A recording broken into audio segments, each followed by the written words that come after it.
नमस्कार साथियों, मेरा नाम है आर के सिंह। संस्कृति आईएएस के प्लेसेस इन न्यूज़ सीरीज़ में आप सभी का स्वागत है। इस सीरीज़ के अंतर्गत आज के एपिसोड में हम बात करने वाले हैं जिस प्लेस की, वो है पनामा। पनामा देश की हम चर्चा करेंगे, देखेंगे कि पनामा क्यों चर्चा में है। इसके अलावा पनामा से जुड़े हुए जितने भी अहम पहलू हैं उन पर मानचित्र के माध्यम से हम संक्षिप्त रूप से बात करेंगे। चलिए देखते हैं कि पनामा क्यों चर्चा में है। तो सबसे पहले एक न्यूज़ लेते हैं और इसी न्यूज़ के आधार पर हम ये देखेंगे कि पनामा इस समय चर्चा में क्यों है। China slams US as a Panama quits belt and road initiative. News यही है क्योंकि देखें तो अमेरिका के दबाव के बीच में जो पनामा है वो बीजिंग के वैश्विक बुनियादी ढांचे के क्लब से बाहर निकलने वाला अब पहला लैटिन अमेरिकी देश बन चुका है। चीन ने पनामा द्वारा जो बेल्ट एंड रोड इनिशिएटिव है उससे बाहर निकलने पर अमेरिका की आलोचना भी की है और इस पूरे मसले में जो यूएसए है उसने चीन की पहल में भागीदारी समाप्त करने पर जो पनामा है, पनामा के इस निर्णय की कहीं न कहीं स्वागत किया है। तो इसी कारण से देखें तो जो पनामा देश है वो चर्चा में है।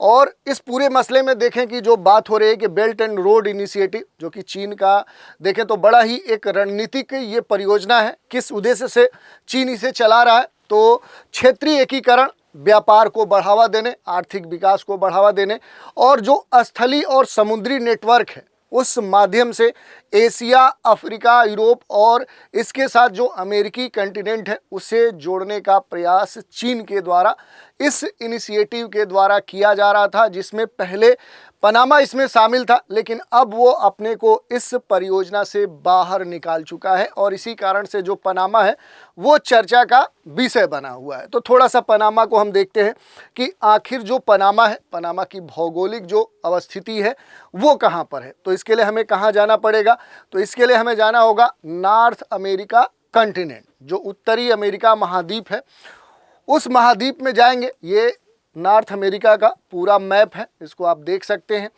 ऊपर आप देखेंगे तो इधर यूएसए का प्रांत अलास्का है, फिर कनाडा, फिर यूएसए, फिर मैक्सिको और इसके बाद आएंगे तो सेंट्रल अमेरिका के जो देश हैं वो आपको यहाँ पर देखने को मिलेंगे। उन्हीं में से एक देश आपको सबसे लास्ट में, सबसे दक्षिण में आप देखेंगे तो ये देश आपको देखने को मिलेगा। यही क्या है, यही पनामा देश है जिसकी आज हम चर्चा करने वाले हैं कि जो पनामा देश है इसकी जो भौगोलिक अवस्थिति है वो कहाँ पर है। तो ये हमने देख लिया कि ये पनामा देश है।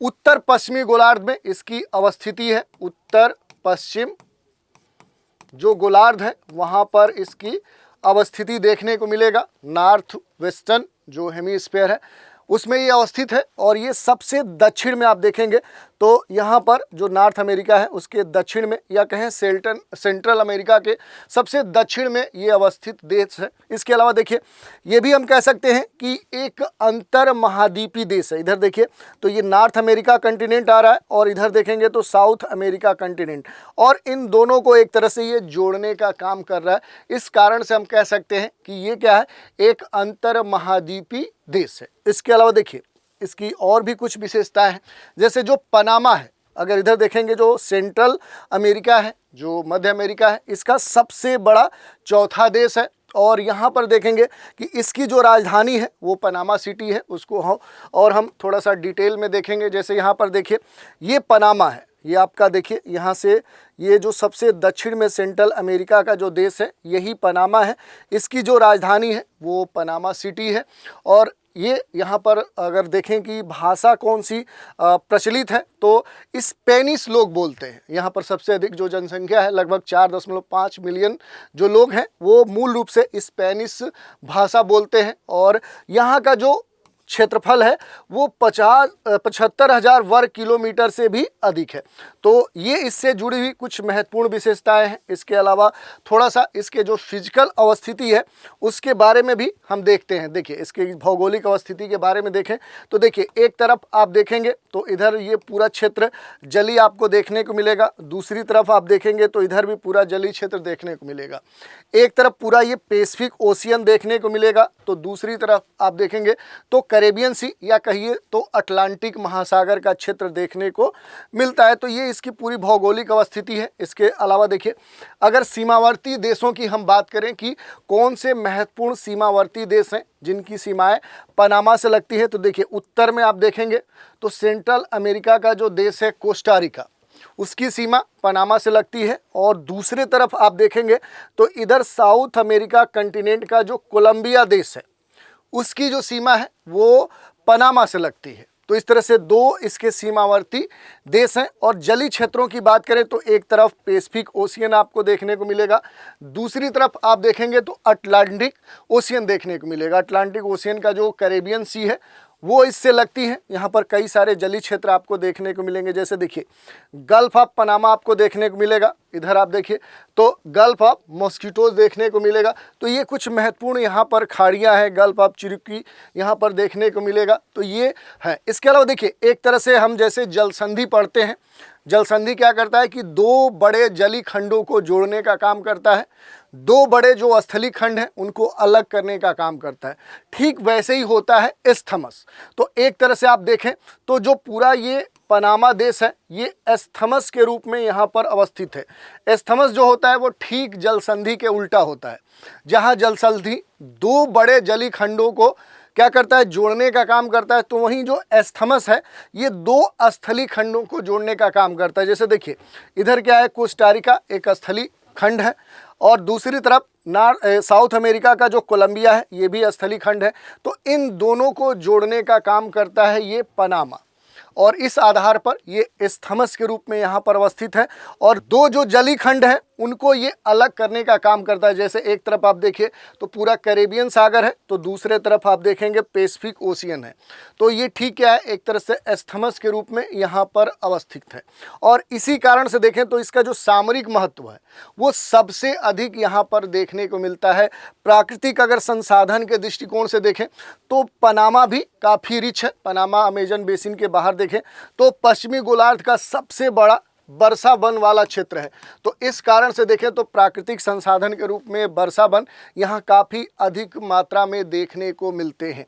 इसके अलावा देखिए, अगर इसके पूरे पनामा के तटीय क्षेत्र का हम अवलोकन करते हैं, जो कोस्टल रीजन है, तो ये काफ़ी मायने रखता है। इसकी विशेषताएं भी काफ़ी अधिक हैं। जैसे प्रशांत जो तटीय क्षेत्र है या जो कैरेबियन सागर तटीय क्षेत्र है, ये दोनों जो क्षेत्र हैं यहाँ पर जो वर्षा वन है वो मूल रूप से फैले हुए देखने को मिलते हैं। निचले जो इलाके हैं, जो इसके सबसे देखें थोड़ा सा गहराई वाले जो क्षेत्र हैं, वो अपेक्षाकृत देखें तो मैग्रोव दलदल वाले क्षेत्र हैं। वो क्या है, एक तरह से दलदली क्षेत्र हैं जो निचले क्षेत्र हैं। और जो कैरेबियन और पैसिफिक ओशियन वाले कोस्टल रीजन है वो मूल रूप से देखें तो वर्षा वन आधारित क्षेत्र हैं। और कैरेबियन वाला जो पूरा क्षेत्र है ये मैग्रोव दलदल से ढका हुआ है। और प्रशांत तटीय जो क्षेत्र है यहाँ पर अगर देखेंगे तो ये क्षेत्र अपेक्षाकृत शुष्क देखने को मिलते हैं। बीच बीच में देखेंगे तो सवाना या जो पर्णपाती वन है वो भी यहाँ पर देखने को मिलते हैं। यहाँ पर देखें कि कौन कौन से अगर पर्वतीय क्षेत्र या इस तरह के पर्वत पठार या भौगोलिक जो यहाँ पर स्थलाकृति है अगर उसकी हम बात करें तो मूल रूप से यहाँ पर दो मुख्य पर्वतमालाएं देखने को मिलती हैं। पहला सेंट्रल क्षेत्र में जो अवस्थित पर्वत है वो आपको देखने को मिलेंगे, और दूसरा जो यहाँ पर देखने को मिलेंगे जो सेरानिया डे तबासरा है। और छोटे छोटे कुछ पर्वत भी हैं, जैसे देखिए यहाँ पर जो सेंट्रल माउंटेन क्षेत्र है उसमें सेंट्रल माउंटेन देखने को मिलेगा। इधर आएंगे तो एक महत्वपूर्ण आपको पर्वत देखने को मिलेगा, ताला मानका माउंटेन। और इसी के साथ अगर इसके आप पूरब में आएंगे तो यहाँ पर सैन ब्लास माउंटेन देखने को मिलेगा जो इसके तटीय क्षेत्र में अवस्थित है। तो ये कुछ महत्वपूर्ण पर्वत हैं जो यहाँ पर आपको देखने को मिल सकते हैं। पूर्वी जो पूरा तराई क्षेत्र है, इधर वाला जो पूर्वी तराई क्षेत्र है, इसे आप देखेंगे तो एक तरह से डेरियन क्षेत्र कहा जाता है। क्या बोला जाता है, डेरियन। और यहीं पर आपने न्यूज़ में डेरियन गैप देखा होगा। तो पहले देखते हैं जो डेरियन क्षेत्र है, ये पूरा जो पूर्वी तराई क्षेत्र है उसे हम बोलते हैं। तो पूर्वी जो पनामा का तराई क्षेत्र है उसे डेरियन क्षेत्र के नाम से भी जाना जाता है। और इसकी विशेषता क्या है कि यहाँ पर जो पॉपुलेशन है वो बहुत ही कम है। ये विरल आबादी वाला क्षेत्र है और ज़्यादा तौर पे देखें तो अविकसित क्षेत्र है। और कोलंबिया के साथ एक तरह से आप देखेंगे तो ये एक प्राकृतिक सीमा बनाता है। और यहीं पर आपको डेरियन गैप देखने को मिलेगा। डेरियन गैप को एक तरह से देखें तो नरक का द्वार कहा जाता है। यहाँ पर जो डेरियन गैप है, यहाँ पर घने वर्षावन आपको देखने को मिलेंगे। दुर्गम ये क्षेत्र माना जाता है, दुर्गम क्षेत्र माना जाता है, दलदली वाला क्षेत्र पूरा है। यहाँ पर कई सारी जो नदियाँ हैं वो आपको देखने को मिल सकती हैं। और कहीं ना कहीं इधर से देखें जो साउथ अमेरिका है, वहाँ से एक तरह से देखें तो नॉर्थ अमेरिका में एंट्री करने के लिए इलीगल तरीके से बहुत सारे जो आतंकवादी संगठन है या इलीगल तरीके से चल रहे जो संगठन हैं वो इस डेरियन गैप का इस्तेमाल करते हैं। लेकिन इसको पार करते वक्त बहुत सारे जो लोग हैं वो कहीं ना कहीं काल के ग्रास का शिकार भी हो जाते हैं।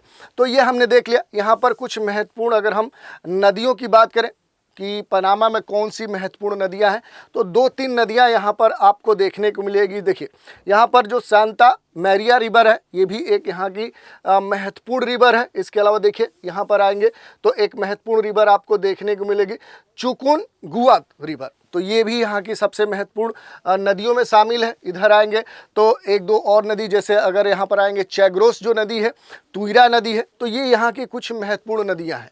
इसके अलावा यहाँ पर अगर हम देखें सबसे जो उच्चतम, सबसे ऊंचाई पर अवस्थित जो बिंदु है वो आपको इसके पश्चिमी क्षेत्र में यहाँ पर जो देखने को मिलता है, तो यहाँ पर आपको मिल जाएगा। यहाँ पर एक झील भी आपको देखने को मिलेगी। झील का जो नाम है वो है गैतून झील, तो ये आपको ध्यान देना है। यहाँ पर जो सबसे महत्वपूर्ण झील है वो गैतून झील है। तो यहाँ पर हमने देख लिया जो महत्वपूर्ण भौगोलिक अवस्थितियाँ हो सकती हैं उनके बारे में। और चूंकि यहाँ पर देखें तो इधर पूरा कैरेबियन सी है, इधर पैसिफिक ओशियन है, तो कई सारे छोटे बड़े जो आइलैंड है वो भी आपको देखने को मिल सकते हैं। जैसे देखिए यहाँ पर कोइबा आइलैंड आपको देखने को मिलेगा, सेबाको आइलैंड देखने को मिलेगा। इधर आएंगे तो 2-3 आइलैंड जैसे तबोगडा जो आइलैंड है ये आपको देखने को मिलेगा। तो कई सारे जो द्वीप हैं वो भी यहाँ पर आपको देखने को मिल सकते हैं। तो ये हमने इसकी पूरी जो भौगोलिक अवस्थिति है उसे समझ लिया। इसके अलावा देखिए संयुक्त राज्य अमेरिका का आक्रमण भी पनामा पर हो चुका है। ये कब हुआ है? 1989 वर्ष 1989 में अमेरिका ने यहाँ पर तानाशाही जो शासन है, मादक जो पदार्थ हैं उनकी तस्करी को रोकने के लिए यहाँ पर अटैक किया था और कोशिश किया था कि इस पर अपना अधिकार कर ले। इसके अलावा यहाँ पर एक और महत्वपूर्ण लोकेशन है, उसकी अगर हम चर्चा करें तो वो महत्वपूर्ण इसलिए है कि यहाँ पर पनामा जो कैनाल है ये अगर हम देखें एक तरह से सामरिक दृष्टिकोण से देखें, आर्थिक दृष्टिकोण से देखें, तो ये यहाँ की सबसे महत्वपूर्ण लोकेशन है। इसके बारे में हम जान सकते हैं। अगर हम बात करें इसके आर्थिक महत्व की, तो पहले अगर हम देखेंगे पूरे मैप में, अगर हम नॉर्थ अमेरिका का मैप देखते हैं तो यहाँ पर आपको देखने को मिलेगा कि अगर हम इस साइड से यानी अटलांटिक ओशियन से अगर हम इधर पैसिफिक ओशियन में जाना चाहें तो इधर से पूरा साउथ अमेरिका को घूमकर इस क्षेत्र में हम जाते थे। इस कारण से क्या है कि व्यापारिक स्तर पे जो ट्रांसपोर्टेशन कास्ट है वो काफ़ी अधिक लगती थी, क्योंकि इधर जो स्थली खंड है इसे हम पार करके नहीं जा पाते थे। लेकिन यहीं पर जब से पनामा कैनाल बन गया तो इस जलीय क्षेत्र से इस जलीय क्षेत्र में जाना काफ़ी आसान हो गया। और इस कारण से व्यापारिक स्तर पे देखें, अगर कमर्शियल स्तर पे देखें तो ये इसके सामरिक महत्व को स्पष्ट करता है। इसके अलावा देखें तो व्यापारिक महत्व भी इसका है। तो दोनों दृष्टिकोण से देखें तो जो पनामा कैनाल है ये हमारे लिए काफ़ी महत्वपूर्ण हो जाती है। और मूल रूप से अगर इस कैनाल की बात करें तो ये क्या है, ये मैन मेड क्या है, कैनाल है। ये मानव निर्मित कैनाल है। अटलांटिक और प्रशांत जो पैसिफिक ओशियन है उसको जोड़ने वाली ये नहर है। वैश्विक जो व्यापार है, जो पूरा ग्लोबल ट्रेड है, तो अगर हम ग्लोबल ट्रेड की बात करें तो कुल ग्लोबल ट्रेड का लगभग 5% जो हिस्सा है वो इसी कैनाल से होकर गुजरता है। यही नहीं, अमेरिकी अगर कंटेनर के यातायात के दृष्टिकोण से देखें तो लगभग 40% जो कंटेनर हैं वो इस कैनाल या इस व्यापारिक मार्ग से होकर गुजरते हैं। अमेरिकी नियंत्रण काफ़ी समय इस पर था। जब ये कैनाल बना उसके बाद से देखें तो 1914 से, कब से, 1914 से लेकर 99 तक, यानी कि 1909 तक 1914 से लेकर 1999 तक यहाँ यूएसए का कंट्रोल था, लेकिन बाद में यूएसए ने अपना कंट्रोल छोड़ा और इस पर पूरी तरह से जो स्वामित्व है वो पनामा देश को दे दिया। तब से पनामा का ही इस पर अधिकार है। लेकिन इस समय अगर हम देखें तो ये जो पूरा पनामा कैनाल है या जो पनामा देश है ये चर्चा में आ चुका है, क्योंकि जब से यूएसए के जो राष्ट्रपति पद की शपथ लिए हैं डोनाल्ड ट्रंप, उन्होंने अपने कई सारे ऐसे स्टेटमेंट दिए जिसके कारण से कहीं ना कहीं पनामा और पनामा जो कैनाल है वो चर्चा का विषय बना हुआ है और उसी के विषय में हम चर्चा भी किए। यहाँ पर देखें तो सूखा और जल संकट की भी स्थिति देखने को मिली है। क्यों? तो हाल ही में जो पनामा नहर है वो सूखे की चपेट में आ चुका है, जिससे नहर का जो पानी है, पानी का जो जलस्तर है वो काफ़ी कम हो चुका है और इसके परिणाम स्वरूप यहाँ पर जो जहाज़ों के आवागमन की जो संख्या है वो कहीं ना कहीं उसके घटाने पर विचार विमर्श किया जा रहा है, क्योंकि यहाँ पर ये जो पूरा रूट है ये काफ़ी व्यस्त रहता है और यहाँ पर बहुत सारे जो जहाज़ हैं वो यहाँ से गुजरते हैं। तो अब इसको लेकर एक तरह से देखें तो डिबेट भी खड़ी हो गई है और इस पर कंट्रोल को लेकर जो अमेरिका है वो कहीं ना कहीं दबाव बना रहा है पनामा देश के ऊपर।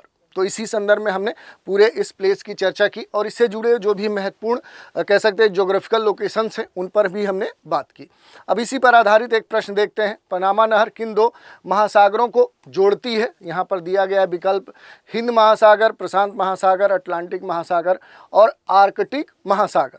सी है अटलांटिक महासागर और प्रशांत महासागर, डी है प्रशांत महासागर और दक्षिणी महासागर। तो ये विकल्प दिए गए हैं कि आखिर जो पनामा कैनाल है वो किन दो जलीय क्षेत्रों को जोड़ने का काम करती है। तो उसके बारे में आप इस प्रश्न का उत्तर दे सकते हैं अगर आपने एपिसोड देखा है। तो आज के एपिसोड में इतना ही। इसके अगले एपिसोड में एक नए प्लेस के साथ फिर मिलेंगे। तो आप सभी हमारे साथ बने रहें, इसके लिए धन्यवाद।